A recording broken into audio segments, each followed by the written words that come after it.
with us today for our virtual plant clinic. He's going to be covering fall vegetables. It's hard to believe we are at that time of the year, but here we are. So looking forward to today's class. I hope you brought your questions with you because David's going to be taking, he's got plenty of time to take questions for everybody today.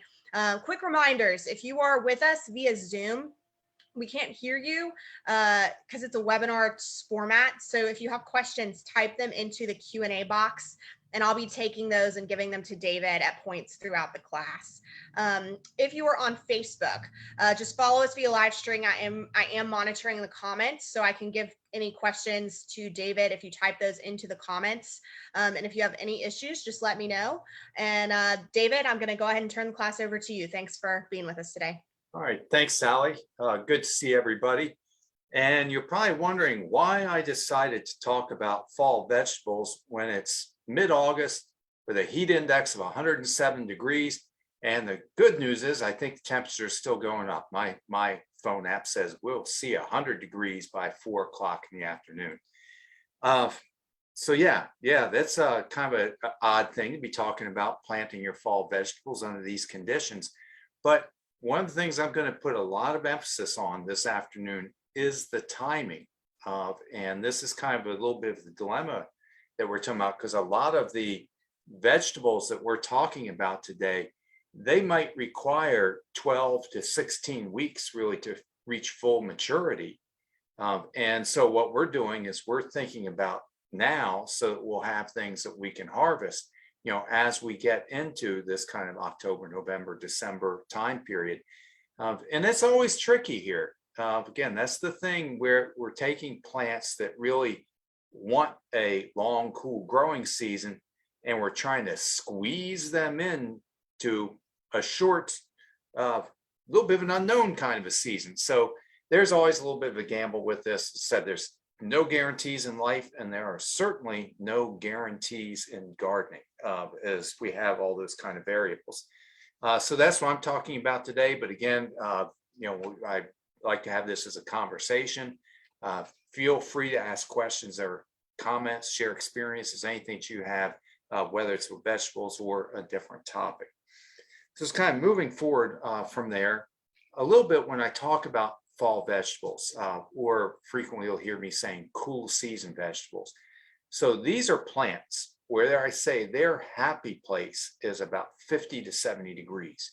And this is where, you know, we're living it right now, because it's like, I've got a plant that's happy at 50 to 70 degrees, yet they're talking about 100 degrees out there today.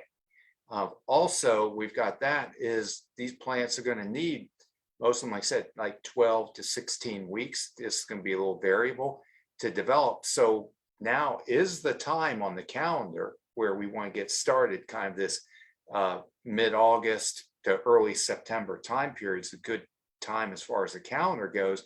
But we have to exercise our judgment, right? When it's 100 degrees out there today, I'm not out planting stuff necessarily today, but I'm looking forward to next week when they're saying temperatures might be dropping back down into the 80s or something. So a little bit of this is, you know, we got to kind of play this out and make some judgments on exactly when to start. It's also going to be influenced a little bit about what we're growing, specific crops are in there. Are we starting with plants? Are we starting with seed? All these kind of things factor into it. We can also manipulate the environment a little bit.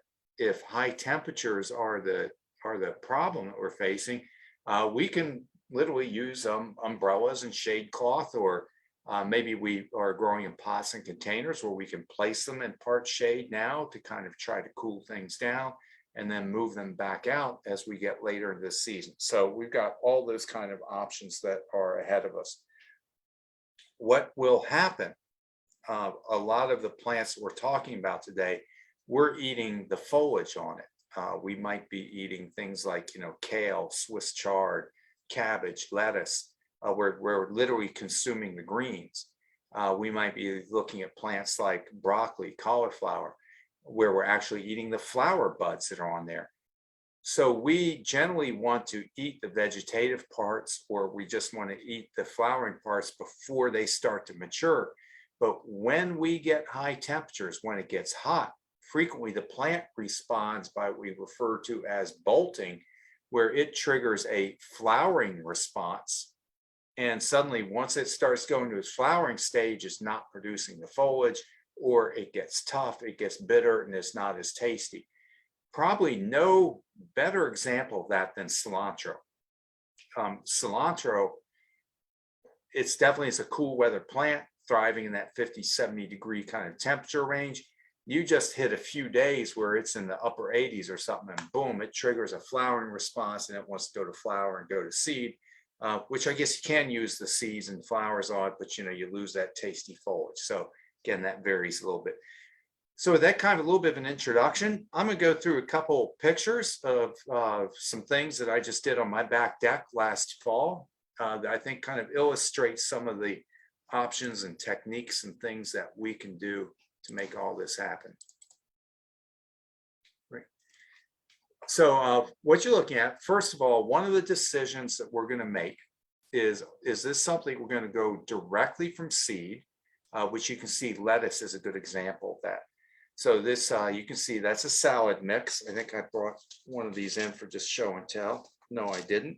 But what happened is this is just a package of seeds, kind of like similar to what I'm showing here, scattered them into a window box. And because I'm just eating the greens and I'm trying to get them when they're small and tender, something like this, I can go from seed to harvest in as quickly as probably 6 weeks on that. So some of these greens like that is something you might do a succession of seeding on. You might not start right now when it's 100 degrees out, but maybe I wait till next week or the following week and I plant some, then I wait a couple weeks, I plant some more, I wait a couple weeks, I plant some more. And you can do a succession of planting, and these have a relatively quick turnaround time. So those are good plants that you might actually want to be able to just what I call direct seed. You buy packaged seed, put it in the ground or in the pots and kind of move from there. All right, trying my little, sorry, they're having a little trouble with my forward button. So here I'm talking about what are transplants. In this case, a grower, a commercial grower, has already started these plants. And you're actually purchasing them in little packets, like I brought in here to show you. The advantage on this is what you're really doing is you're buying time. So I'm buying seedlings that are already 4 to 6 weeks old, so I can get a big head start on this whole process. That will get us out of a lot of situations on growing things that either we're getting late in the season or we just want to get a head start of things and speed the process up, or maybe we just need a small quantity. So that's always an option.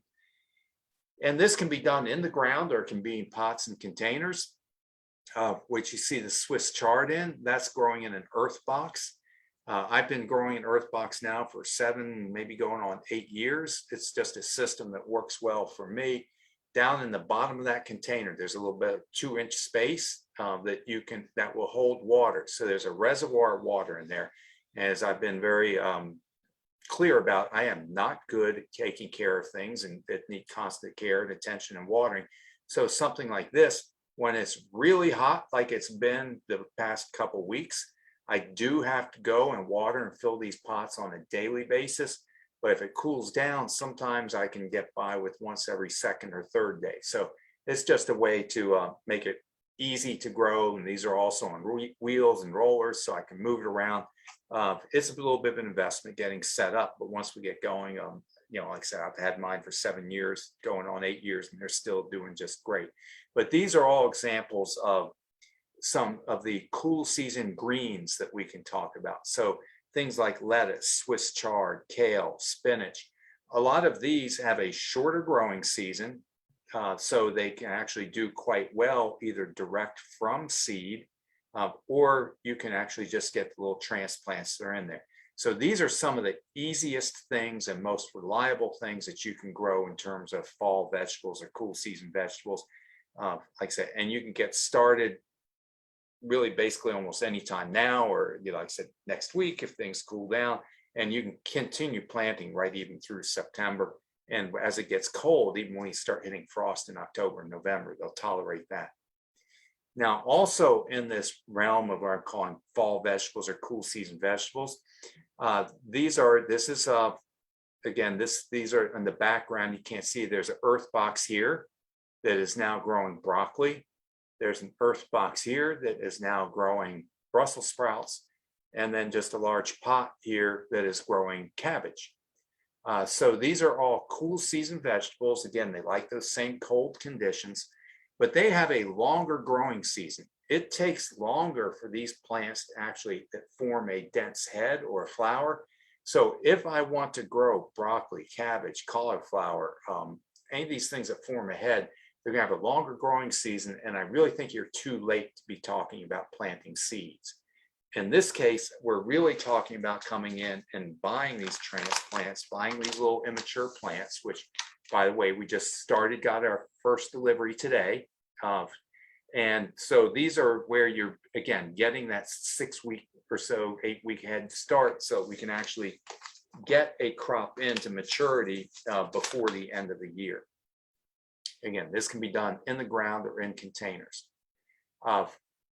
So here we go. This is this picture on my left. I can never tell if that's your left or right, but this is from Thanksgiving, November 26th. I was so proud of myself. You know, I actually took care of these plants, kept them watered, kept them nurtured, kept the bugs off of them. And this was a little bit early, but I was determined I was going to put some homegrown vegetables out for Thanksgiving dinner. So there it is. It's the Brussels sprouts. This was called it's a purple cutting broccoli or sprouting broccoli. It doesn't develop quite as large a head, but you know, you can cut it, sends up a lot of side shoots. You cut that, comes up with some side shoots there. Quite honestly, the cabbage, as you can see, didn't really get to the point where it's forming that really full dense head, but I wanted it anyway, just because it was from my back deck, and cut that, and also thinning out the parts are there. And of course, the Brussels sprouts, this I'm showing the mature sprout stalk on there, that was still with me on March 1.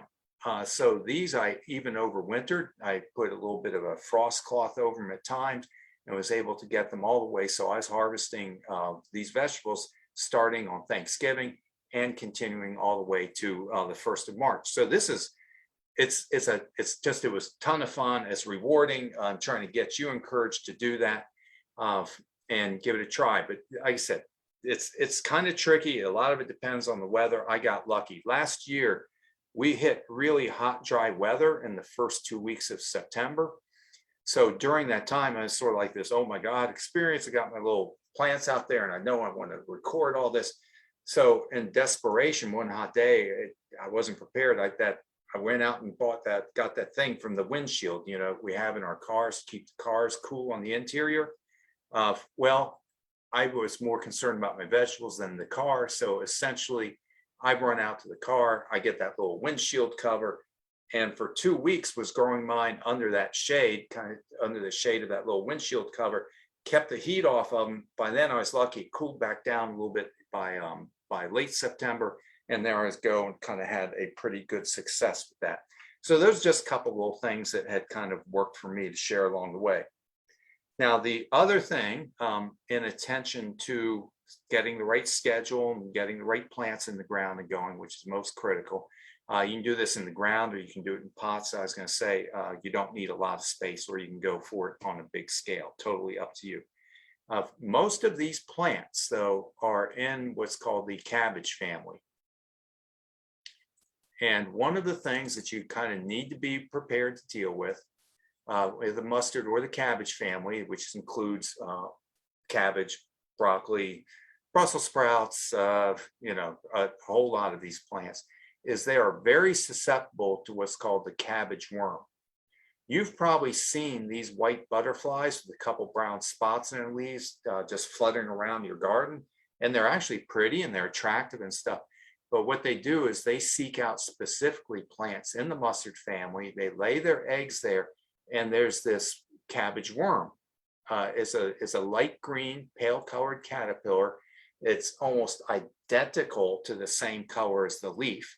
So they're very well disguised, and they've got this just ravenous appetite. and they will eat everything. So it requires what I call kind of this constant vigilance, where every single morning I was going out checking on these. And what you'll do is a lot of times you don't see the little caterpillar, but you start to see their poop. You start to see where they're eating a little around the edges of the leaf, and you look and you start to see little green pellets. And when you see that, you know they're in there somewhere. And I would go through and I would hand pick whatever I could and just toss them over the fence. But the other thing is you got to be prepared to deal with that. And I wanted to show you a couple products. So this is called Captain Jack's Dead Bug Brew. This is a very similar product. It's called Spinosad soap. And I'm showing you these to say, don't always get hung up on a particular brand name or something that's in there. The key is the active ingredient here, which is called Spinosad. This is 100% organic. It was derived from a microorganism they found growing on an old rum site. I think somewhere it might have been down the Bahamas or whatever. It was cultured out of the soil and then put into production. So it is 100% organic, natural, approved for use on fruits and vegetables, and very, very effective on any kind we call lepidopteran pests like this cabbage worm, corn earworm. It's really effective. And so I had to, in addition to kind of monitoring temperatures and watering and going out and checking for caterpillars daily, whenever I saw evidence, I would spray them with the Spinosad. That's going to be effective for somewhere in about a 5 to 7 day time period, but it doesn't last a long time. So I would just continue to check and monitor, and whenever I saw caterpillars showing up, then I would treat the plants at that time. So it's a commitment. And that's kind of, I guess, the message I'm trying to get out here today is really, you got to try this. It's fun. It's extremely rewarding. It's a challenge. You have to deal with all the vagaries that the weather sends our way, and you got to be prepared to deal with the cabbage worms as far as the pest goes. But it's time to do that once you get started. And with that, I'm going to just start entertaining any questions you might have about doing a fall vegetable garden. Thanks, David. We've got a lot of questions coming in. So before we start, just a quick reminder, if you are on Zoom, you can go to the registration page and hit reply to send us an email after the class if we don't get to your question. If you're on Facebook, please feel free to go to the contact us page on our website.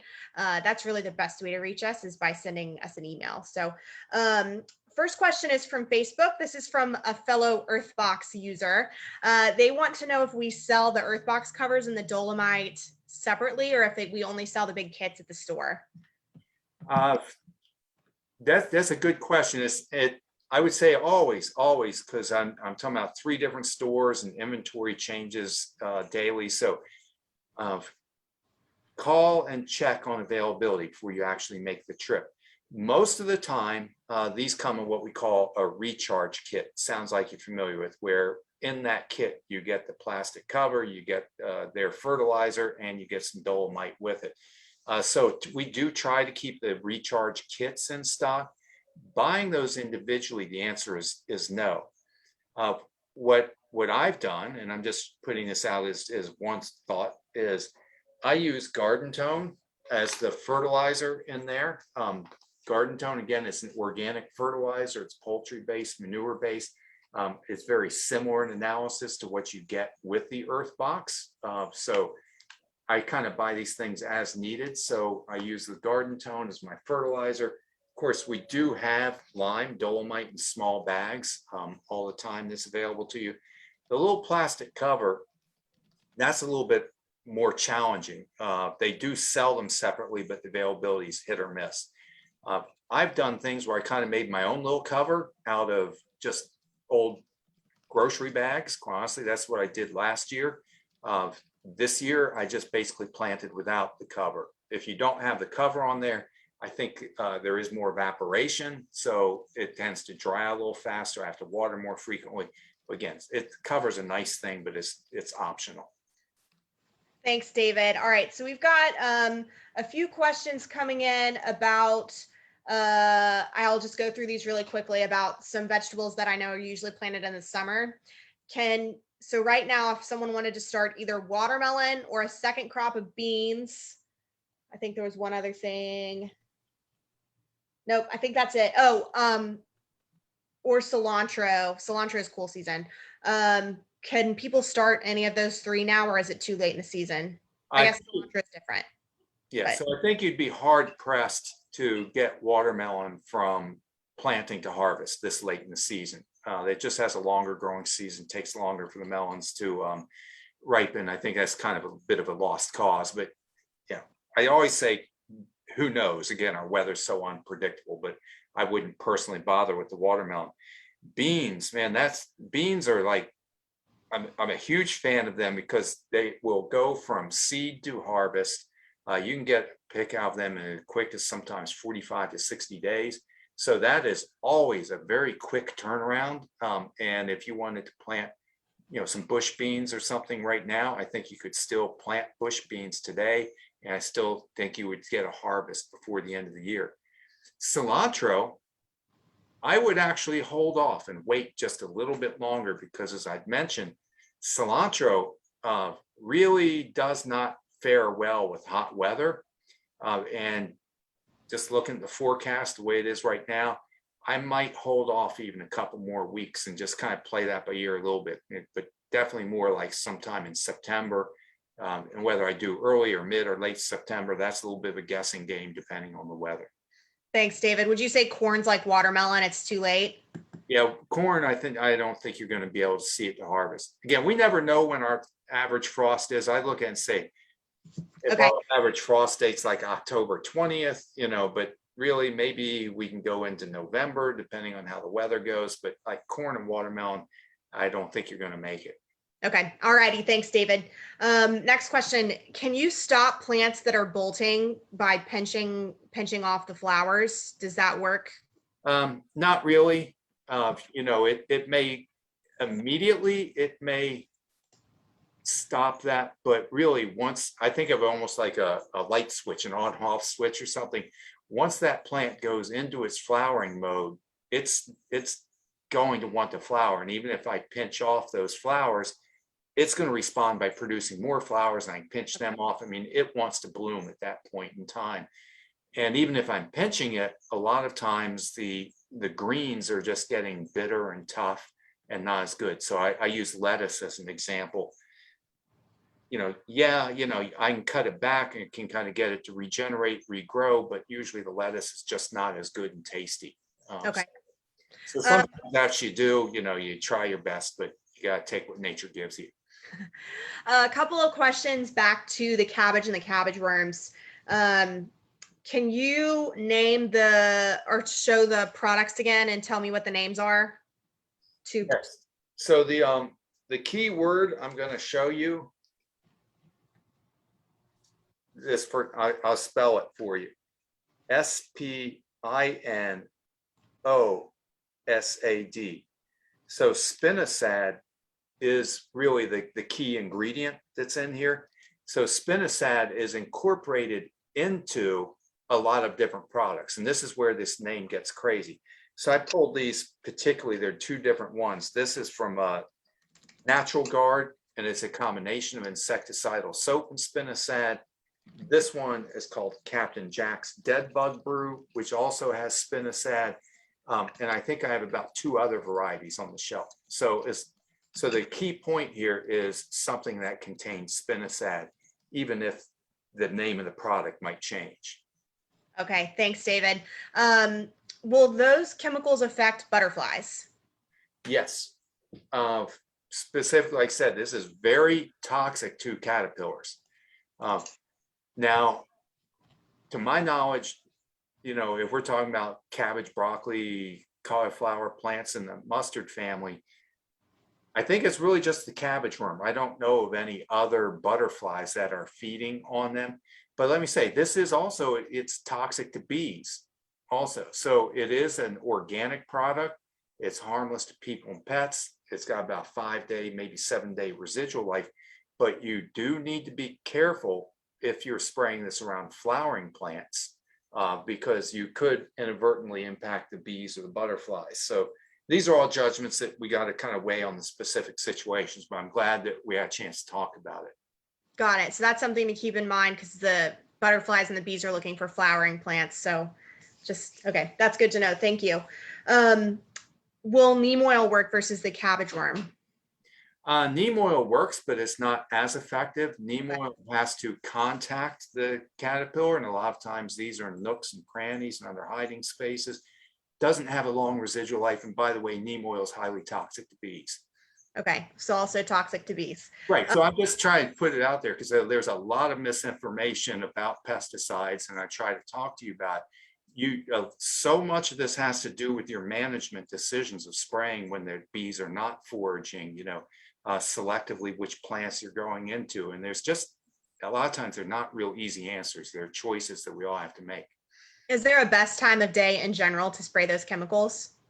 Well, the bees are most active, during the daylight hours. So generally, we're going to say later in the evening, when there's not as much activity, or early in the morning. Again, with butterflies, it's the larvae that are feeding on some of the leaves and the foliage. My experience in growing these kind of fall crops, the only exception I'm going to say is plants in the carrot family, things like parsley, or carrots, because of course swallowtail larvae feed on those. So, but I don't have cabbage worms on them. So with cabbage worms, I feel pretty good about using spinosad and stuff because I really don't have bees and butterflies feeding on those particular plants. Okay, thanks, David. Next question. Last year, this person's kale and cabbage had a lot of white flies. Do you know what causes that and how to treat it? Yeah, that's a pest, white fly. It's white fly. I'm going to go back to neem now. In terms of natural controls, neem is probably the most effective treatment that I found for white fly. So that's a good route to go, spraying with neem oil. And/or, I mean, somewhat you can put sticky traps out, but those are limited value outside. They work inside the house plants. But yeah, I'd be looking at neem oil for trying to control white fly. Okay. Alrighty, let's see. Do you have a favorite book or a website where people can go get more information on the times for planting, like correct timing for planting vegetables in our region or seeds? Yes. Good question. Your local cooperative extension program usually has very good guides for all of this. So here in Virginia, I'd say Virginia Cooperative Extension has a very good resource for that. If you're a Maryland viewer, University of Maryland will have them. Also, I will share one of, see if I have some of their seeds here. One of the seed companies, one of the seed vendors that we work with is called Botanical Interests. They have, I should have brought it in with me. They've got really great resources on what does best from direct seed, what grows better from transplants, planting dates. So I, a lot of times, go for this as a more generic. It's not quite as specific, date specific, but Botanical Interest. I'm trying to remember their website. It's a little hard to find, buried in there. I think they've got what they call an education button as one of their toggles. And I will go to them, and that's a very, very good resource also with seed starting and transplants. Okay, thanks, David. Next question is about transplants. Can I keep the small plants under the grow light in my basement until the temperature outside is cooler? Absolutely, you can do that. And that's probably a good measure to take. So if, for example, you were to come in today and it's 100 degrees out, but I want to get my plants because I want to get, while the selection's good, I see what I want, yeah, take them home, keep them out of direct sun, put them in a garage. But if you're in a garage or basement, then I don't want to be light deprived. So keep them inside, air conditioned environment. Under lights is a very good way to hold them, or just even in the shade until you're ready to actually plant them. Okay, thanks, David. Next question is an interesting one. This person is from India, and they have cilantro there that grows year round and in hot weather. Have you heard of hot weather cilantro seeds or anything that's heat tolerant, or do we carry anything like that at the store for cilantro lovers? I have heard of it, and I'd want to double check myself. Because when I just picking up these little seed packets, I did see seeds for a type of cilantro that I'm not familiar with, but it was a different type of cilantro, I think, that might be what you're looking for. So I've heard of it, but never seen it. So we just have to look into that more. Again, send me an email and I'm happy to check our seed racks to see if I've got something in it. Never Definitely. met plants that do that. Not plants, but seeds, maybe. Okay. All right. Thanks, David. Okay, next question. So these are for a couple of people who are growing basil. One, is it too late to plant basil? And two, we have someone whose basil is getting tough before it starts flowering and bitter. Do you have any thoughts on people who are growing basil right now? Yeah. Now, of course, Plants. basil's extremely sensitive to cold temperatures. So what'll happen is, you can grow whatever basil you're able to between now and, let me say, like, mid-October. So it's got a short season, but you can do it because basil, we don't have to wait for it to mature or something like that. I mean, you can kind of harvest it as you go along. Also, when we get to that October time period, you can bring it indoors or something like that to extend your opportunity. So I would say, yes, if you wanted to plant some basil seed, you still have time to get a harvest out of it. It's not going to be huge. It's not going to be abundant, but because you're kind of coming up against the deadline, but you could still get enough to use and enjoy it. As far as it getting tough, that might have a little bit to do with what variety you're growing. They do vary a little bit just on the specifics of the varieties. A lot of people like the sweet basil or Genovese basil because it does have tender foliage and it's wonderful flavor. I don't grow that particular one as much because we have disease problems with it. But basil likes to be kept out of really intense heat. Likes to be stay moist. So if it's like a morning sun, a little bit of shade in the afternoon, keep it moist. You can do that. And like I said, there's pros and cons, but the sweet basil or Genovese basil, I've never had problems with tough leaves on that, but some of the other varieties it could be. Okay, thanks, David. All right, here's a question, and I'm actually going to elaborate a little bit on this. So this person is asking, they're planning to plant in some existing containers that they have. So they want to know what they should be incorporating into the soil to refresh it. So do you have any tips for anybody if they're planting in containers or possibly in the ground about some stuff to add into the soil, if there's anything they should be mixing in when they're planting? I do. I'm glad you asked the question because I thought about this, but just kept it on my slideshow because I'm a #1 fan of bumper crop. Bumper crop, again, it's 100% organic, certified, Organic Material Review Institute. But what I've had really good success with it is they take about, I think it's 6 or 7 different types of compost and mix it together. So it's got like earthworm castings, composted seashells in there. They've already added a little bit of lime, composted forest products, some composted manure. So they're taking about 7 different types of compost, mixing it together into one bag. And it's also supplemented mycorrhizae and stuff. So every time I plant, whether I'm in the ground or in pots, that's what I use to refurbish the soil. So for example, right now, my cucumbers are like they're on their last gasp of breath. Those are coming out. And then I will pull those plants out, your pot set a little bit, and then I'll put another 2, 3, 4 inches or so bumper crop in there, stir that in with the old existing soil. I don't throw anything away, stir that in, and then I'm ready to replant.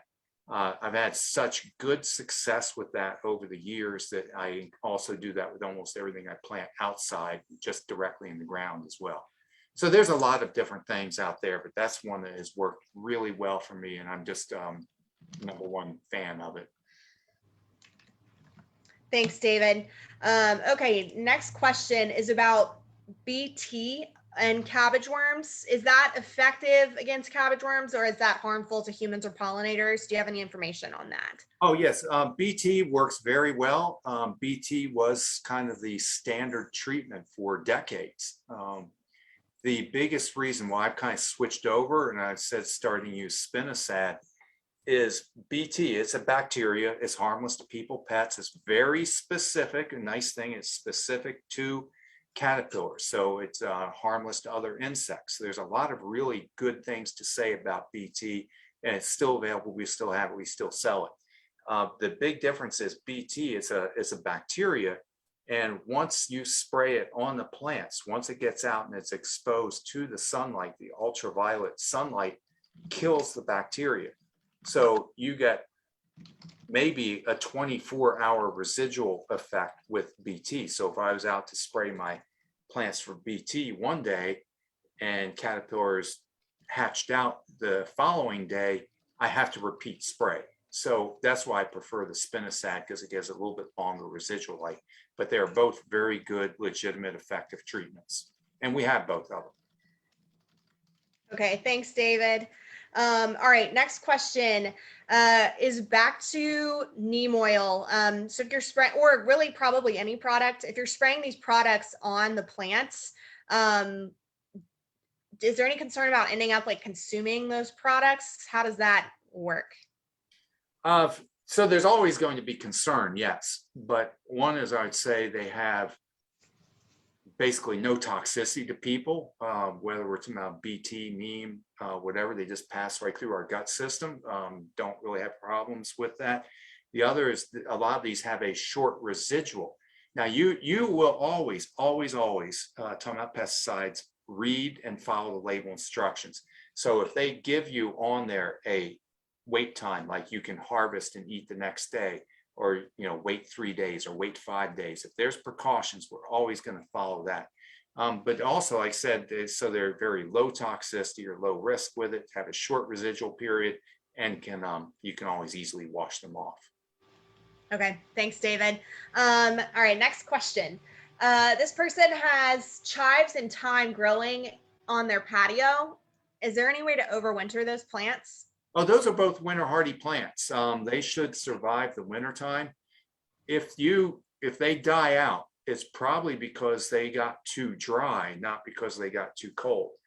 Now, in the winter time, of course, we expect to get rain, sleet, snow, that kind of thing. But keep in mind, these are in pots. They're above ground. They have a smaller volume of soil. They're more exposed to the environmental conditions. So if we get in a situation where that, we've been through a dry spell, if that soil is getting really dried out, you can get winter desiccation. And most of the time when we see winter kill, it's because they dried out, not because they froze out. So you can always put them a little bit of a sheltered spot to kind of keep them out of the wind, and that might help protect them from some extreme temperatures. But the others, keep an eye on watering. But those are plants that should overwinter for you. Excellent. All right, next two questions, both about vegetables that we usually grow in the summer. Is it too late to plant zucchini, and is it too late to plant cucumbers? You're cutting it really close on both of those. That's like, again, this little bit of a gamble. They grow quickly, they produce quickly. We're still got plenty of warm weather ahead. It's just trying to predict, are we going to get an early winter, is a late winter? I'd say, if you really like those plants and you got the space and everything, go for it. But it's 50-50 odds, I would say. Okay. That's not much helpful, but yeah. 50-50 chance is better than none, but it might be a little risky. All right. I think might come on a little faster than zucchini, but you might get a harvest before the freeze comes. Okay. All right. Sounds good. All right. Next question is back to the discussion about regions and what to plant when. Do you know what region you all are in, if someone wants to look it up?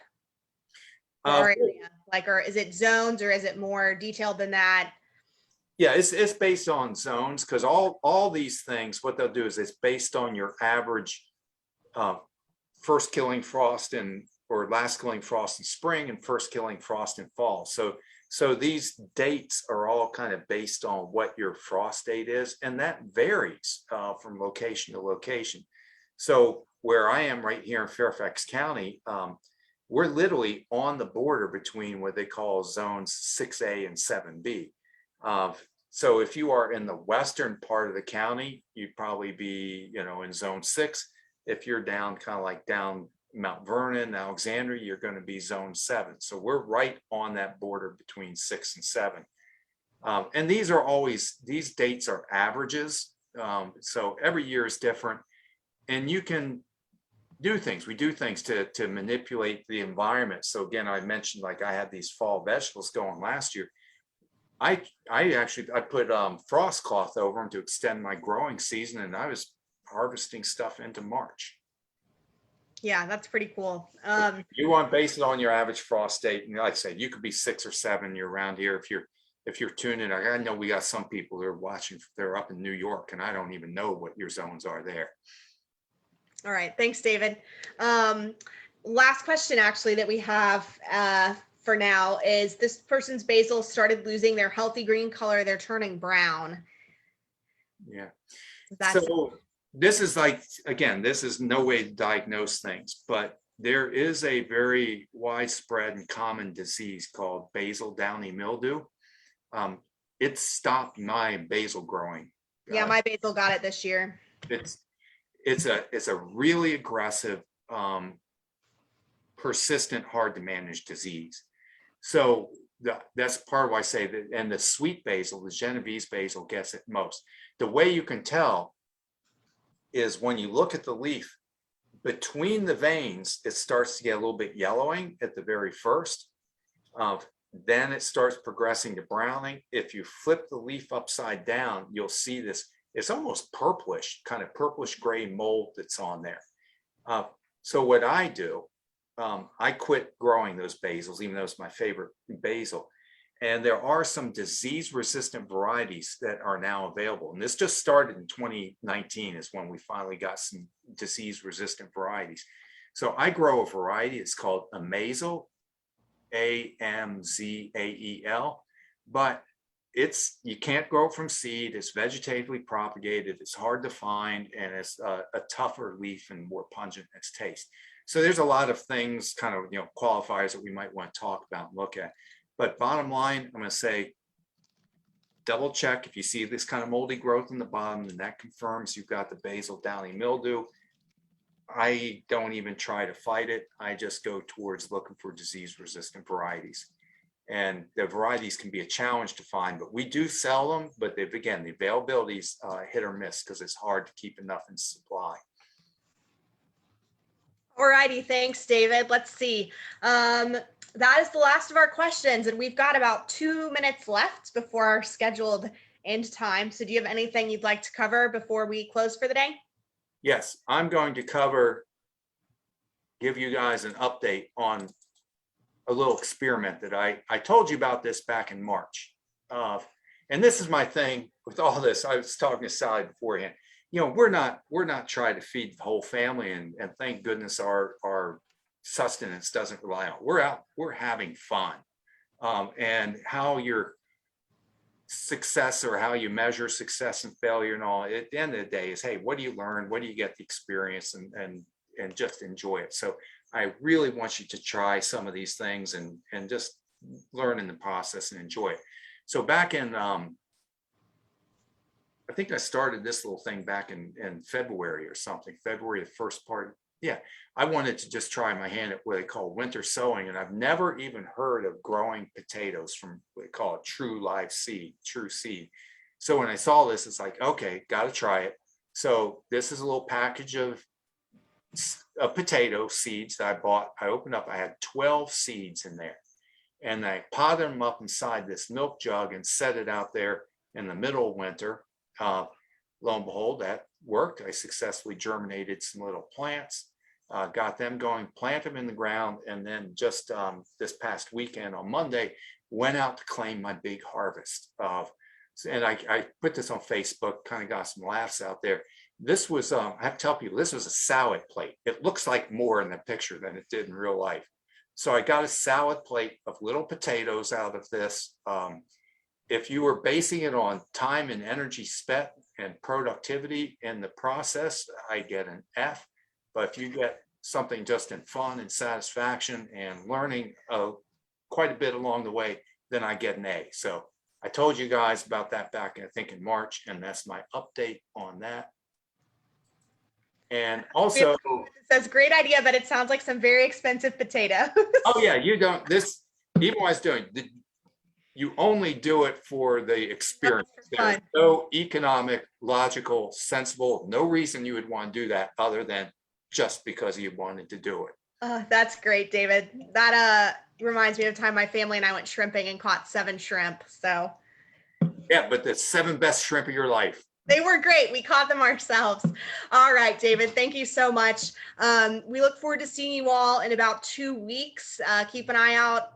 No, Wait, you're on vacation in 2 weeks? right, 4 weeks. That was the other announcement. I'm so sorry to anybody I said we're meeting on August 26th. David is going on vacation, much deserved. So we will be back in a month. So once fall is closer. So keep an eye out on your email inboxes for our upcoming schedule. We also have our fall classes resuming at the beginning of September. So just keep an eye out in your email. Those classes are going to start going up on the website really soon. So thank you all so much for joining us today. And David, thanks for taking the time to talk vegetables with us. All right, always happy to do it. Have a good day. Bye, guys.